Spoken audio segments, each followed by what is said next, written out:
ಮುಂದಿನ ಸುದ್ದಿ ಕೂಡ ತುಂಬಾ ಇಂಟ್ರೆಸ್ಟಿಂಗ್ ಆಗಿದೆ. ಜೊತೆಗೆ ಒಂದು ಪ್ರೌಢ ಒಂದು ಕ್ಯೂರಿಯಾಸಿಟಿ. ಈಗ ಪಾಲಿಟಿಕ್ಸ್ ಅನ್ನೋದು ಹೆಂಗಾಗಿದೆ ಅನ್ನೋದು ನಿಮ್ಗೆ ಗೊತ್ತಿದೆ ಅಲ್ವಾ, ಎಷ್ಟು ಅಡಲ್ಟ್ರೇಷನ್ ಆಗಿದೆ ಅಂತ ಗೊತ್ತಿದೆ.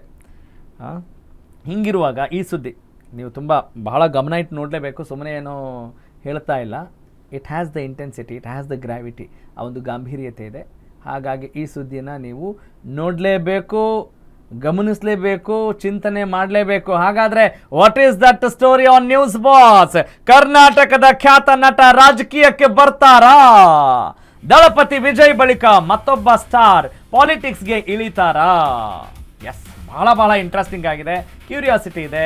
ಇತ್ತೀಚೆಗೆ ದಳಪತಿ ವಿಜಯ್ ಮುಖ್ಯಮಂತ್ರಿ ಆದಾಗಿನಿಂದ ತಮಿಳುನಾಡಿನಲ್ಲಿ, ನಮ್ಮ ರಾಜ್ಯದಲ್ಲೂ ಕೂಡ ಬಹಳಷ್ಟು ಸಿನಿಮಾ ನಟರನ್ನ ಗಮನದಲ್ಲಿಟ್ಕೊಂಡು ಪ್ರಶ್ನೆಗಳನ್ನು ಕೂಡ ಮಾಡಲಾಗ್ತಾ ಇತ್ತು. ಅದರಲ್ಲೂ ಪ್ರಜಾಕೀಯದ ಉಪೇಂದ್ರ ಅವರನ್ನು ಕೂಡ ಬಹಳಷ್ಟು ಸಂದರ್ಶನವನ್ನು ಪ್ರತಿಯೊಬ್ಬರು ಮಾಡ್ತಾ ಇದ್ದದ್ದನ್ನು ನೀವು ಗಮನಿಸಿದ್ದೀರಾ. ತಮಿಳುನಾಡಿನಲ್ಲಿ ಈಗ ಜೋಸೆಫ್ ವಿಜಯ್ ಯಾವ ರೀತಿ ಧೂಳೆಬ್ಬಿಸಿದ್ರು ಗೊತ್ತಿದೆ. ಅದೇ ಹಾದಿಯಲ್ಲಿ CM ಆಗ್ತಾರ ನಮ್ಮ ಕನ್ನಡಿಗರು ಅನ್ನುವ ಪ್ರಶ್ನೆಗೆ ತಕ್ಕ ಮಟ್ಟಿಗೆ at this point of time ಬಹಳ ಚರ್ಚೆಯಲ್ಲಿರುವಂತಹ ಸುದ್ದಿ ಇದು. ದಳಪತಿ ವಿಜಯ್ ಬಳಿಕ ಮತ್ತೊಬ್ಬ ಸ್ಟಾರ್ ಪಾಲಿಟಿಕ್ಸ್ಗೆ ಬರ್ತಾರಾ? ರಾಜಕೀಯಕ್ಕೆ ಮತ್ತೊಬ್ಬ ಸ್ಟಾರ್ ನಟನ ಎಂಟ್ರಿ ಖಚಿತವಾಗತ್ತಾ?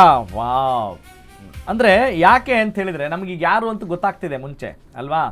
ನೋಡೋಣ ಯಾರೆಲ್ಲ ಬರ್ತಾರೆ, ಏನ್ ಕತೆ. ಈಗ ನಿಮ್ಗೆ ಕ್ಲೂ ಸಿಕ್ಕಿದೆ. Yes, he is none other than rocking star Yash. ನೀವು ನೋಡ್ತಾ ಇದ್ರಿ ಈಗಾಗಲೇ, ಇದರಲ್ಲಿ ಗಮನಿಸಿದ್ರು ಅನ್ಸುತ್ತೆ ಸ್ಕ್ರೀನಲ್ಲಿ. ರಾಜಕೀಯಕ್ಕೆ ಬರ್ತಾರ ರಾಕಿಂಗ್ ಸ್ಟಾರ್ ಯಶ್ ಅನ್ನುವ ಪ್ರಶ್ನೆ ಈಗ ಚರ್ಚೆಗೆ ಗ್ರಾಸವಾಗಿದೆ ಮತ್ತು ಎಲ್ಲರೂ ಕೂಡ ಕುತೂಹಲದಿಂದ ಕಾಯ್ತಾ ಇದ್ದಾರೆ. ಟಾಕ್ಸಿಕ್ ಸ್ಟಾರ್ ಯಶ್ ಕೊಟ್ರು ಬಿಗ್ ಹಿಂಟ್. ಆಪ್ಕಿ ಅದಾಲತ್ನಲ್ಲಿ ಸುಳಿವು ಕೊಟ್ಟಿದ್ರು ಯಶ್. ಸುಮ್ಮನೆ ಏನು ಹೇಳ್ತಾ ಇಲ್ಲ, ಅವರೀಗ ಸದ್ಯಕ್ಕೆ ಟ್ರೆಂಡ್ ಅಲ್ಲಿದ್ದಾರೆ, ಹವಾದಲ್ಲಿದ್ದಾರೆ, ಹಾಗಾಗಿ ರಾಜಕೀಯ ಅಂತ ಹೇಳ್ತಾ ಇಲ್ಲ. There is a meaning behind this story. ನಟನಾಗಿ ಇನ್ನೂ ಹೆಚ್ಚು ಕಾಲ ಕೆಲಸ ಮಾಡಬೇಕಾಗಿದೆ. ರಾಜಕೀಯದ ಬಗ್ಗೆ ಯಾವುದೇ ಪೂರ್ವಾಗ್ರಹ ಇಲ್ಲ. I am not prejudiced at all ಅನ್ನೋ ಮಾತನ್ನು ಯಾರು ಹೇಳಿದ್ರು? ಯಶ್. ರಾಜಕೀಯ ಅಂದ್ರೆ ಪ್ರಜೆಗಳ ಪರ ನಿರ್ಧಾರ ತೆಗೆದುಕೊಳ್ಳೋದು. ಉಪೇಂದ್ರ ಅವ್ರ ಜೊತೆ ಬಹಳಷ್ಟು ಮಾತನಾಡ್ತಾ ಇರ್ತಾರೆ ಇದೇ ವಿಚಾರಕ್ಕೆ ಸಂಬಂಧಪಟ್ಟ ಹಾಗೆ. ಮುಂದೆ ಭವಿಷ್ಯದಲ್ಲಿ ಅವಶ್ಯಕತೆ ಇದೆ ಎನಿಸಿದ್ರೆ, ಐ ರಿಪೀಟ್, ಮುಂದೆ ಭವಿಷ್ಯದಲ್ಲಿ ಅವಕಾಶ ಇದೆ ಅಂತ ಅನಿಸಿದ್ರೆ, ಅವಶ್ಯಕತೆ ಇದೆ ಅಂತ ಅನಿಸಿದ್ರೆ ರಾಜಕೀಯಕ್ಕೆ ಬರಬಹುದೇನೋ. ರಾಜಕೀಯಕ್ಕೆ ಬರೋ ಸುಳಿವನ್ನ ಕೊಟ್ಟಿದ್ದಾರೆ ನಟ ರಾಕಿಂಗ್ ಸ್ಟಾರ್ ಯಶ್. ನೋಡಿ, ಪ್ರತಿಯೊಬ್ಬರಿಗೂ ಕೂಡ ಇವತ್ತು ಬದಲಾವಣೆ ಬೇಕಾಗಿದೆ ರೀ. ನಾವು ಕೂಡ ರಾಜಕಾರಣ ಅಂತ ಹೇಳಿದಾಗ ಯಪ್ಪ ಅಂತ ಇರ್ತೀವಿ. ನೋಡಿ, ಇನ್ನೊಂದು ವಿಷಯ ನೀವು ಕೇಳ್ಕೊ, ರಾಜಕೀಯ ಹೆಂಗಿದೆ ಅಂತ ಹೇಳಿದ್ರೆ ರಾಜಕೀಯಕ್ಕೆ ಇಳಿತಾರ ಅಂತ ಕೇಳ್ತೀವಿ. ಇಳಿತಾರ ಅಂದ್ರೆ ಅರ್ಥ ಏನು? ಪ್ರೊಫೆಸರ್ ಕೃಷ್ಣೇಗೌಡರು ಈ ಬಗ್ಗೆ ಹೇಳ್ತಾರೆ. ಅಂದ್ರೆ ಅಷ್ಟು ಕೆಳಗಿದೆ ಅದು ಅಂತ ಇಳಿಯೋದು. ರಾಜಕೀಯಕ್ಕೆ ಹತ್ತಾರ ಅಂತ ಕೇಳಲ್ಲ ಯಾರು. ರಾಜಕೀಯಕ್ಕೆ ಇಳಿತಾರ ಅನ್ನೋ ಒಂದು ಪರಿಸ್ಥಿತಿ ಇದೆ. ಇಳಿದ್ ಬಿಟ್ಟು ಆದ್ರೂ ಕ್ಲೀನ್ ಮಾಡ್ಲಿ ಅಂದ್ರೆ ಆಕ್ಚುಲಿ ಒಂದು ಭರವಸೆ ಬೇಕಾಗಿದೆ, ನಂಬಿಕೆ ಬೇಕಾಗಿದೆ ನಮಗೆ. ಈಗಾಗಲೇ ಬಹಳ ಜವಾಬ್ದಾರಿಯಿಂದ ಇವರು ಕೆಲಸ ಮಾಡ್ತಾ ಇದ್ದಾರೆ ಅನ್ನೋದು ಈ ಮೂಲಕ ಗೊತ್ತಾಗಿದೆ. ಯಶೋ ಮಾರ್ಗದ ಮೂಲಕ ಬಹಳಷ್ಟು ಒಳ್ಳೆ ಕೆಲಸಗಳನ್ನು ಮಾಡಿದ್ದಾರೆ. ಭಗೀರಥ ಅಂತ ಅನ್ಸ್ಕೊಂಡಿದ್ದಾರೆ, ಅವಶ್ಯಕತೆಗೆ ಸ್ಪಂದಿಸಿದ್ದಾರೆ. ಹೀಗಾಗಿ ಯಶ್ ಒಬ್ಬ ಪರಿಪೂರ್ಣ ಪ್ರಮಾಣದ ವ್ಯಕ್ತಿ ಆಗ್ತಾ ಇದ್ದಾರೆ ಅನ್ನೋದ್ರಲ್ಲಿ ಅನುಮಾನ ಇಲ್ಲ ಅಂತ ಸದ್ಯದ ಸುದ್ದಿ ನಮಗೆ ಹೇಳ್ತಾ ಇದೆ. ಓಕೆ, ಈಗ ಎಸ್ ನಮ್ಮ ಅಭಿಷೇಕ್ ಹೇಳ್ತಾ ಇದ್ರು ಕಮೆಗೆ. ಎಸ್, ನೆಕ್ಸ್ಟ್ ಬ್ರೇಕಿಂಗ್ ಅಪ್ಡೇಟ್ ಹೋಗೋಣ. ರಾಜಕೀಯ ಎಂಟ್ರಿ ಬಗ್ಗೆ ಯಶ್ ಮತ್ತೊಮ್ಮೆ ಸುಳಿವು ಕೊಟ್ಟಿದ್ದಾರೆ. ತಮಿಳುನಾಡು CM ವಿಜಯ್ ಅವರನ್ನ ಹೊಗಳಿದ್ರು ಕೂಡ ಒಂದ್ ರೀತಿ ಅಣ್ಣನ ರೀತಿಯಾಗಿ ಅವ್ರು ನೋಡ್ತಾ ಇದ್ದಾರೆ. Okay, S Lakshmi. ಎಸ್, ಅಂದ್ರೆ ರಾಜಕೀಯ ಎಂಟ್ರಿ ಬಗ್ಗೆ ಯಶ್ ಈಗ ಮತ್ತೊಂದು ಸುಳಿವನ್ನ ನೀಡಿರುವಂಥದ್ದು. ತಮಿಳುನಾಡು CM ವಿಜಯ್ರನ್ನ ಹೊಗಳಿದಂತಹ ಯಶ್ ಇಲ್ಲಿ ವಿಜಯ್ ಶಿಸ್ತು, ಕಠಿಣ ಪರಿಶ್ರಮ ಏನಿದೆ, ಜನಸೇವೆಯ ಬದ್ಧತೆ ಬೆಸ್ಟ್ ಅಂತ ಇಲ್ಲಿ ಹೊಗಳಿದ್ದಾರೆ ಯಶ್ ಅವರು. ಪರೋಕ್ಷವಾಗಿ ರಾಜಕೀಯಕ್ಕೆ ಬರೋದಾಗಿ ಯಶ್ ಮಾತನಾಡಿರುವಂಥದ್ದು ಇಲ್ಲಿ ಎಲ್ಲೋ ಹಿಂಟ್ ಕೊಡ್ತಾ ಇದ್ದಾರೆ, ರಾಜಕೀಯಕ್ಕೆ ಬರಬಹುದು ಅನ್ನುವಂಥದ್ದು. ನಾವೆಲ್ಲರೂ ಕೂಡ ವಿಜಯ್ ಸರಿಂದ ಅನೇಕ ವಿಷಯವನ್ನ ಕಲಿತಿದ್ದೇವೆ. ಕೆಲಸದ ಬದ್ಧತೆ, ಪ್ರೇಕ್ಷಕರಿಂದ ಪಡೆದಂತಹ ಪ್ರೀತಿಯನ್ನ ಗೌರವಿಸುವೆ. ತಮಿಳುನಾಡಲ್ಲೇ CM ವಿಜಯ್ಗೆ ಜೈ ಅಂತ ಇಲ್ಲಿ ನಟ ಯಶ್ ಹೇಳಿದ್ದಾರೆ. ಅಂದರೆ ವಿಜಯ್ ಅವರನ್ನ ಹಾಡಿ ಹೊಗಳಿರುವಂಥದ್ದು. ಅಂದರೆ ಅವರಿಂದ ಕಲ್ತಿರುವಂಥದ್ದು ತುಂಬ ಇದೆ. ಅವರ ಬದ್ಧತೆ ಇರಬಹುದು, ಕಠಿಣ ಪರಿಶ್ರಮ ಇರಬಹುದು, ಜನರ ಪ್ರೀತಿಯನ್ನು ಅವ್ರು ಸ್ವೀಕರಿಸುವಂತಹ ರೀತಿ ಇರ್ಬೋದು, ಇದೆಲ್ಲವನ್ನ ನಾವು ಅವರಿಂದ ಕಲ್ತಿದ್ದೀವಿ. ಅವರಿಂದ ಕಲಿಯುವಂಥದ್ದು ಇನ್ನೂ ಸಾಕಷ್ಟು ಇದೆ ಅಂತ ಕೂಡ ಹೇಳಿರುವಂಥದ್ದು ಇಲ್ಲಿ.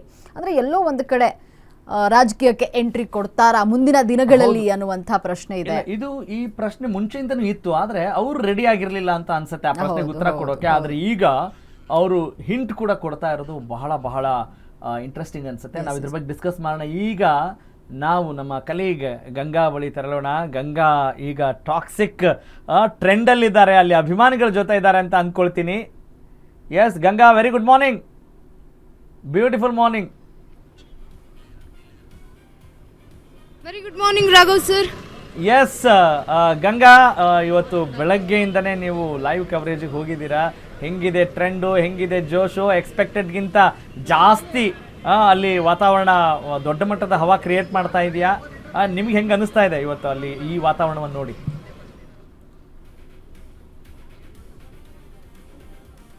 ನಿಜಕ್ಕೂ ಇವತ್ತಿನ ಈ ಒಂದು ವಾತಾವರಣ ನೋಡ್ತಾ ಇದ್ರೆ ಕನ್ನಡಿಗರಿಗೆ ಒಂದು ಹಬ್ಬಾನೇ ಅಂತ ಹೇಳ್ಬೋದು. ನಿಜಕ್ಕೂ ಯಾಕಂತಂದ್ರೆ 4 ವರ್ಷ ಆದ ಬಳಿಕ ಟಾಕ್ಸಿಕ್ ಸಿನಿಮಾ ತೆರೆಗೆ ಬರ್ತಾ ಇರುವುದು. ಆ ಮೂಲಕ ಒಂದು ಯಶ್ ಅವರು ಈಗ ತೆರೆಗೆ ಮೇಲೆ ಅಬ್ಬರಿಸಿದ್ದಾರೆ. ಅದರಲ್ಲೂ ಕೂಡ ಅಭಿಮಾನಿಗಳು ಕೂಡ ಹುಚ್ಚೆದ್ದು ಕುಣಿತಾ ಇದ್ದಾರೆ, ಶಿಳ್ಳೆ ಹಾಕ್ತಾ ಇದ್ದಾರೆ, ಚಪ್ಪಾಳೆ ಹಾಕ್ತಾ ಇದ್ದಾರೆ.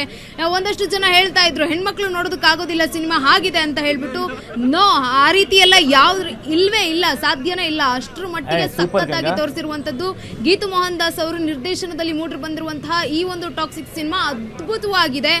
ಜೊತೆಗೆ ಇನ್ನು ನೀವು ಗಮನಿಸ್ತಾ ಇರ್ಬೋದು, ಮಗು ಕೂಡ ಬಂದಿರುವಂತದ್ದು ದೃಶ್ಯಾವಳಿಯಲ್ಲಿ. ಮಗು ಕೂಡ ಬಂದು ತಾಯಿಯ ಜೊತೆಗೆ ಈಗ ಆಟ ಆಡ್ತಾ ಇರುವಂತದ್ದು. ಈಗ ಬ್ರೇಕ್ ಇದೆ ಸದ್ಯ, ಈಗ 9:30 ಇನ್ನೂ ಸಿನಿಮಾ ಶುರು ಆಗುವಂತಹ ಟೈಮ್ ಇದೆ. ಹಾಗಾಗಿ ಇನ್ನ ಹೆಣ್ಮಕ್ಳೆಲ್ಲ ಸಿನಿಮಾಗೆ ಬಂದು ಸಿನಿಮಾ ನೋಡ್ತಾ ಇದ್ದಾರೆ. ಅಭಿಮಾನಿಗಳು ಕೂಡ ಪಟಾಕಿಯನ್ನ ಸಿಡಿಸಿ ಸಂಭ್ರಮಾಚರಣೆಯನ್ನ ಮಾಡಿದ್ರು. ಜೊತೆಗೆ ಏನು ಕಟೌಟ್ ಇದೆ ಅಲ್ಲ, 50 ಅಡಿ ಕಟೌಟ್ ಇರುವಂತದ್ದು. ಆ ಒಂದು ಕಟೌಟ್ಗೆ ಬೆಳಗ್ಗೆನೆ ಹಾಲಿನ ಅಭಿಷೇಕವನ್ನ ಮಾಡಿ ತಮ್ಮ ನೆಚ್ಚಿನ ನಟನಿಗೆ ಒಂದು ಪ್ರೀತಿಯನ್ನ ತೋರಿಸಿರುವಂತದ್ದು. ಜೊತೆಗೆ ಈ ಒಂದು ಟಾಕ್ಸಿಕ್ ಸಿನಿಮಾ ಅದ್ಭುತವಾಗಿ ಮೂಡಿ ಬರ್ತಾ ಇದೆ ಅನ್ನುವಂತಹ ಮಾತುಗಳು ಕೇಳಿ ಬರ್ತಾ ಇದೆ. ಕನ್ನಡ ಚಿತ್ರರಂಗಕ್ಕೆ ಈಗ ಹೊಸ ಯುಗ ಆರಂಭ ಆಗ್ತಾ ಇದೆ ಅನ್ನುವಂತಹ ಮಾತುಗಳು ಕೂಡ ಅಭಿಮಾನಿಗಳು ಹೇಳ್ತಾ ಇದ್ರು. ಇನ್ನು ನೀವು ಕೂಡ ಹೇಳ್ತಾ ಇದ್ರಿ ಯಶ್ ಅವರು ರಾಜಕಾರಣಕ್ಕೆ ಬರ್ತಾರಾ ಇಲ್ವಾ ಅನ್ನುವಂತಹ ಪ್ರಶ್ನೆ. ಎಸ್, ಏನು ಒಂದು ಲಾಸ್ಟ್ ಕಳೆದಂತಹ ಒಂದು ಇಂಟರ್ವ್ಯೂ ನಲ್ಲಿ ಮಾತನಾಡಿದ್ರು ಯಶ್ ಅವರು. ಆ ವೇಳೆ ಹೇಳಿದ್ರು, ಜನರು ನನ್ನನ್ನ ಇನ್ನೂ ಸ್ಟಾರ್ ಆಗಿ ನೋಡ್ಬೇಕು ಅಂತಿದ್ದಾರೆ, ಎಲ್ಲಿವರೆಗೂ ನನ್ನ ನಟನೆಯನ್ನ ಮೆಚ್ಚುತ್ತಾರೆ, ಎಲ್ಲಿವರೆಗೂ ನಾನು ನಟನಾಗಿರ್ಬೇಕು ಅಲ್ಲಿವರೆಗೂ ನಾನು ನಟನಾಗಿ ಇರ್ತೀನಿ. ಒಂದು ವೇಳೆ ಏನಾದ್ರೂ ನೀವು ರಾಜಕಾರಣಕ್ಕೆ ಬನ್ನಿ ಅಂತ ಹೇಳಿದ್ರು ಅಂತಂದ್ರೆ ನಾನು ಆಗ ರಾಜಕಾರಣಕ್ಕೆ ಬರ್ತೀನಿ. ಆದ್ರೆ ಈಗ ಪ್ರೆಸೆಂಟ್ ಸಿಚುವೇಶನ್ ನಲ್ಲಿ ನಾನು ಸಿನಿಮಾಗಳನ್ನ ಮಾಡ್ತೀನಿ, ಸಿನಿಮಾ ಕಡೆಗೆ ಜಾಸ್ತಿ ಫೋಕಸ್ ಅನ್ನ ಕೊಡ್ತೀನಿ. ಜೊತೆಗೆ ನಮ್ಮ ಕನ್ನಡ ಸಿನಿಮಾ, ನಮ್ಮ ಕನ್ನಡ ಇಂಡಸ್ಟ್ರಿ ತುಂಬಾ ದೊಡ್ಡ ಮಟ್ಟಕ್ಕೆ ಹೋಗ್ಬೇಕು, ದೊಡ್ಡ ಮಟ್ಟದಲ್ಲಿ ಹೆಸರು ಮಾಡಬೇಕು, ಒಳ್ಳೊಳ್ಳೆ ಸಿನಿಮಾಗಳನ್ನ ಕೊಡಬೇಕು ಅನ್ನುವಂಥದ್ದು ನನ್ನ ಮನಸ್ಸಿನಲ್ಲಿ ಇರುವಂತದ್ದು. ಜೊತೆಗೆ ಮಾನ್ಸ್ಟರ್ ಕ್ರಿಯೇಷನ್ಸ್ ಏನಿದೆಯಲ್ವಾ, ಆ ಒಂದು ಸಂಸ್ಥೆಯಿಂದ ಒಳ್ಳೊಳ್ಳೆ ಸಿನಿಮಾಗಳನ್ನ ನಾನು ಕೊಡಬೇಕು ಅನ್ನುವಂತಹ ಮಾತುಗಳನ್ನ ಅವರು ಹೇಳಿರುವಂತದ್ದು. ಎಸ್ ಗಂಗಾ, ಅಲ್ಲಿ ನಿಮ್ಮ ಜೊತೆಗಿರುವಂತ ಫ್ಯಾನ್ಸ್ ನ ಮಾತಾಡ್ಬೋದಾ? ಟಾಕ್ಸಿಕ್ ಸಿನಿಮಾ ಬಗ್ಗೆ ಕೇಳಬೇಕು. ಮತ್ತೆ ರಾಜಕೀಯಕ್ಕೆ ಅವ್ರು ಬಂದ್ರೆ ಹೆಂಗಿರುತ್ತೆ? ರಾಜಕೀಯಕ್ಕೆ ಬಂದ್ರೆ CM ಆದ್ರೆ ಅಥವಾ ಕಲ್ಪನೆ, ಅದ್ರ ಬಗ್ಗೆ ಒಂದಿಷ್ಟು ಕೇಳ್ಬೋದಾ? I am so curious about their opinion. Sir, Toxic cinema ಹೇಗಿತ್ತು? ಚೆನ್ನಾಗಿದೆ ಮ್ಯಾಮ್. ನಾನೊಬ್ಬ ಡಿ ಬಾಸ್ ಅಭಿಮಾನಿ. ಯಶ್ ಮೂವಿ ಚೆನ್ನಾಗಿದೆ. ಕನ್ನಡ ಮೂವಿ ಬೆಳಿಬೇಕು, ಕನ್ನಡ ಇಂಡಸ್ಟ್ರಿ ಬೆಳಿಬೇಕು. ಕನ್ನಡಕ್ಕೆ ಎಲ್ಲರೂ ಕನ್ನಡ ಅಂತಿದ್ದವರಿಗೆಲ್ಲ ಕನ್ನಡ ಅಂತಿದ್ದಾರೆ. ಸೊ ಸಿಸ್ಟರ್ ಸೆಂಟಿಮೆಂಟ್ ಸಾಕಾಗಿದೆ. ಬಂದೆಲ್ಲ ಮೂವಿ ನೋಡಬೇಕು, ಚೆನ್ನಾಗಿದೆ. ಒಂದು ವೇಳೆ ಯಶ್ ಅವರು ರಾಜಕಾರಣಕ್ಕೆ ಬಂದ್ರೆ ಏನ್ ಹೇಳ್ತೀರಿ? ಬೇಡ, ರಾಜಕಾರಣ ಎಲ್ಲ ಬರಬಾರ್ದು. ರಾಜಕಾರಣಕ್ಕೆ ಯಾರು ಬರಬಾರ್ದು. ಈ ಥರ ನಮ್ಮ ಕನ್ನಡ ಸಿನಿಮಾ ಬೆಳೆಸ್ಕೊಂಡು ಕನ್ನಡಕ್ಕೋಸ್ಕರ ಅಂತಾನೆ ಇದಾಗಬೇಕು. ಅವರು ಕನ್ನಡದಲ್ಲೇ ಇದು ಮಾಡಬೇಕು ಅಷ್ಟೇ ಮ್ಯಾಮ್. ಓಕೆ ಸರ್, ನೀವೇನು ಹೇಳ್ತೀರಿ ಸಿನಿಮಾ ಬಗ್ಗೆ? ಜೊತೆಗೆ ಯಶ್ ಅವರು ರಾಜಕಾರಣಕ್ಕೆ ಬರೋದ್ರ ಬಗ್ಗೆ? ರಾಜಕಾರಣಕ್ಕೆ ಬರಲೇಬೇಡ್ರಿ ಅಂತ ಹೇಳ್ತೀವಿ. ಸಿನಿಮಾ ಮಾಡ್ಕೊಂಡೇ ಇರಲಿ ಸಾಕು ಅಷ್ಟೇ. ಮೂವಿ ತುಂಬ ಚೆನ್ನಾಗಿದೆ, ಎಲ್ಲರೂ ಬಂದು ನೋಡಿ. ಒಳ್ಳೆ ರಿವ್ಯೂ ಇದೆ, ಒಳ್ಳೆ ಮೆಸೇಜ್ ಇದೆ. ಸಿಸ್ಟರ್ ಸೆಂಟಿಮೆಂಟ್ ತುಂಬ ಚೆನ್ನಾಗಿದೆ.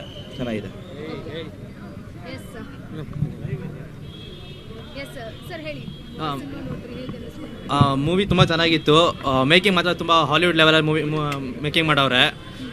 ವಿಜುವಲ್ ಎಲ್ಲ ಚೆನ್ನಾಗಿದೆ, ಕ್ವಾಲಿಟಿ ತುಂಬ ಚೆನ್ನಾಗಿದೆ. ಗೀತು ಮೋಹನ್ ದಾಸ್ ತುಂಬ ಚೆನ್ನಾಗಿ ಡೈರೆಕ್ಟ್ ಮಾಡವ್ರೆ. ಹೀರೋಯಿನ್ಸ್ ಎಲ್ಲ ಒಳ್ಳೆ ಆ್ಯಕ್ಟಿಂಗ್ ಮಾಡವ್ರೆ. ಯಶ್ ಅಂತೂ ನೇಲ್ಡ್ ಇಟ್. ಸಾಂಗ್ಸ್ ತುಂಬ ಚೆನ್ನಾಗಿ ಬಂದಿದೆ. ಬಾಯಿ ಸಾಂಗು ಪ್ರತಿಯೊಬ್ಬರು ತುಂಬ ಜಸ್ಟಿಸ್ ಮಾಡೋರು ಮೂವಿಗೆ. ಎಲ್ಲರೂ ಬಂದು ನೋಡ್ಬೋದು. ಅಡಲ್ಟ್ಸ್ ಮಾತ್ರ ಬಂದು ನೋಡ್ಬೇಕು ಅಷ್ಟೇ, ಇನ್ನೇನಿಲ್ಲ. ಇಲ್ಲ ತುಂಬ ನಮ್ಮ ಅಕ್ಕಪಕ್ಕ ಸೀಟ್ಸ್ ತುಂಬ ಹುಡುಗಿಯರೇ ಬಂದು ಕುತ್ಕೊಂಡಿದ್ರು. ಆ್ಯಕ್ಚುಲಿ ತುಂಬ ನೋಡ್ಬೋದು. ಆ ಥರ ಏನು ವಲ್ಗಾರಿಟಿ ಏನಿಲ್ಲ. ತುಂಬ ನೀಟಾಗಿ ಅಸ್ಥೆಟಿಕ್ ಆಗಿ ತೆಗೆದವ್ರೆ. ಅಷ್ಟು ವಲ್ಗರಾಗಿ ನೋಡೋವಂಥದ್ದು ಯಾವುದೂ ಇಲ್ಲ. ತುಂಬ ನೀಟಾಗಿ ಮಾಡವ್ರೆ. ಅವರು ಮ್ಯಾಮ್ ಬೇಡ ಸದ್ಯಕ್ಕೆ. ಈಗ ಮೂವಿ ಮಾಡ್ಕೊಂಡು ಸಕ್ಕದಾಗವ್ರೆ.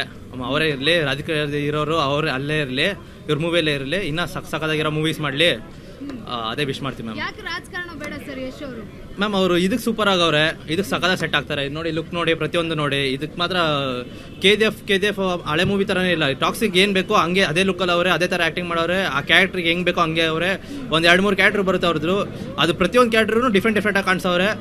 ಪ್ರತಿಯೊಂದೂ ಅವರು ಮಾತಾಡೋಂಗಿಲ್ಲ, ತುಂಬ ಚೆನ್ನಾಗಿ ಮಾಡವ್ರೆ. ಸೊ ಮೂವಿನೇ ಮಾಡಲಿ, ಇನ್ನು ಕನ್ನಡ ಇಂಡಸ್ಟ್ರಿಗೆ ತುಂಬ ಮೂವೀಸ್ ಬರಬೇಕು ಅವ್ರ ಕಡೆಯಿಂದ. ಸೊ ಹಂಗಾಗಿ ಅವರು ಮೂವೀಸೇ ಮಾಡಲಿ. ತಮಿಳ್ನಾಡಲ್ಲಿ ಇವಾಗ ವಿಜಯ್ ಅವರು ಇದ್ದಾರೆ, ಆ ರೀತಿ ಏನಾದರೂ ಯಶ್ ಹಾಂ ಮ್ಯಾಮ್, ಬೇಡ CM ಬೇಡ. ಸೊ ಮೂವಿನ ಮಾಡಲಿ, ಮೂವಿಲೇ ತುಂಬ ಇನ್ನೂ ಹೈ ಆಗಿ ಹೋಗಲಿ. ಇನ್ನು ನಮ್ಮ ಇಂಡಸ್ಟ್ರಿನ ತುಂಬ ಚೆನ್ನಾಗಿ ಬೆಳೆಸ್ತವ್ರೆ, ಇನ್ನು ಹಂಗೆ ಹೈ ಆಗಿ ಹೋಗಲಿ. Yes Ganga, thank you very much. ಮುಂದಿನ ಹಂತದಲ್ಲಿ ಖಂಡಿತವಾಗ್ಲೂ ಎಲ್ಲ ಅಪ್ಡೇಟ್ಸ್ನ ನಿಮ್ಮಿಂದ ಸ್ವೀಕರಿಸ್ತೀವಿ. Thanks a lot.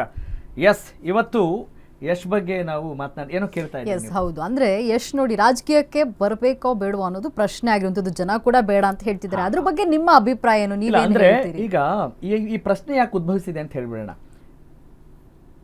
ಅಪ್ಕಾ ಅದಾಲತ್ತಲ್ಲಿ ಅವರು ರಜತ್ ಶರ್ಮಾ ಅವ್ರು ಕೇಳಿದ ಪ್ರಶ್ನೆಗೆ ಅವರು ಉತ್ತರ ಕೊಡ್ತಾ ಇದ್ರು. ಅವಶ್ಯಕತೆ ಅನ್ಸಿದ್ರೆ ನಾನು ಬರ್ತೀನಿ, ಹೌದು. ಅಲ್ವಾ, ಅನಿವಾರ್ಯ ಅನ್ಸಿದ್ರೆ ಬರ್ತೀನಿ. ಆಮೇಲೆ ಆ ಮೂಲಕ ಈಗ ಏನು ಕೆಲಸ ಮಾಡ್ತಿದ್ದಾರೆ ಅವರಿಗೆ. ಈಗ ಸದ್ಯಕ್ಕೆ ವಾತಾವರಣ, ಯಾಕೆಂದ್ರೆ ಪ್ರಜೆಗಳೇ ಪ್ರಭುಗಳು. ಈಗ ಇದನ್ನ ಕಣ್ತುಂಬಿಕೊಂಡಾಗ ಎಲ್ಲಿ ನಮ್ಮ ಈ ಇಂಡಸ್ಟ್ರಿಯ ಒಂದು ಘನತೆ ಕಡಿಮೆ ಆಗ್ಬಿಡುತ್ತೋ ಅವ್ರು ಪೊಲಿಟಿಕ್ಸಿಗೆ ಬಂದ್ರೆ. ಈಗ ಸಖತ್ತಾಗಿದ್ದಾರೆ ಯಾಕಪ್ಪ ಅನ್ನೋ ಒಂದು ಮಾತಿದೆ. ತಮಿಳ್ನಾಡು ಆಗಿರ್ಬೋದು, ಆಂಧ್ರ ಪ್ರದೇಶದಲ್ಲಿ ಆಗಿರ್ಬೋದು. ಆವಾಗ ರಾಜ್ಕುಮಾರ್ ಅವರು ಹೇಳ್ತಾರೆ, ರಾಜ್ಕುಮಾರ್ ಅವ್ರಿಗೆ ಏನಂತ ಕೇಳ್ತಾರೆ, ದಕ್ಷಿಣ ಭಾರತದಲ್ಲಿ ನಾವೇ ಆಡಳಿತವನ್ನು ನಡೆಸ್ಬೋದು, ನೀವೊಬ್ರು ರಾಜಕೀಯಕ್ಕೆ ಬಂದ್ರೆ ಹೆಂಗಿರುತ್ತೆ ಅಂತ. ಅಲ್ಲಲ್ಲ, ರಾಜಕೀಯಕ್ಕೆ ಬಹಳ ತಿಳುವಳಿಕೆ ಇರೋರು ಬೇಕು, ನಂಗೆ ಅಂಥ ಒಂದು ತಿಳುವಳಿಕೆ ಇಲ್ಲ ಅನ್ನೋ ಮಾತುಗಳನ್ನು ಹೇಳ್ತಾ ಇದ್ರಂತ. ಅಂದ್ರೆ ಅದರ ಅರ್ಥ ಏನು ಅಂತ ಹೇಳಿದ್ರೆ, ತಿಳುವಳಿಕೆ ಇರೋರು ಯಾವ ರೀತಿ ಮಾತನಾಡ್ತಾ ಇದ್ರು ಅಂತ. ಅವ್ರು ಇಂದಿರಾ ಗಾಂಧಿ ಅವ್ರ ವಿರುದ್ಧ ನಿಲ್ಬೇಕು ಅಂತ ಹೇಳಿದಾಗ ಇಂದಿರಾ ಗಾಂಧಿ ಅವ್ರಿಗೆ ಗೆಲ್ಲಿ ಬಿಡು ಅಂತ ಹೇಳ್ತಾ ಇದ್ರು. ಅಂದ್ರೆ ಅವರವರ ಏನು ಏರಿಯಾ ಅಂತಿದೆಯಲ್ಲ ಅದು ಬೇರೆ. ಬಟ್ ಇಲ್ಲಿ ಹಾಗಲ್ಲ. ಈಗ ಉಪೇಂದ್ರ ಅವರಾಗಿರ್ಬೋದು, ಯಶ್ ಅವರಾಗಿರ್ಬೋದು, ಅವರ ಇಂಟೆನ್ಷನ್ಸ್ನ ಜನರಿಗೆ ಹೇಳಿದ್ದಾರೆ ಆಲ್ರೆಡಿ. ಹಾಗಾಗಿ ಜನರ ಅಭಿಪ್ರಾಯಗಳನ್ನು ಗೌರವಿಸೋಣ ಮತ್ತು ಮುಂದಿನ ದಿನಗಳಲ್ಲಿ ಬದಲಾವಣೆ ಆದರೂ ಕೂಡ ಆಶ್ಚರ್ಯ ಇಲ್ಲ ಅಂತ ಹೇಳ್ತಾ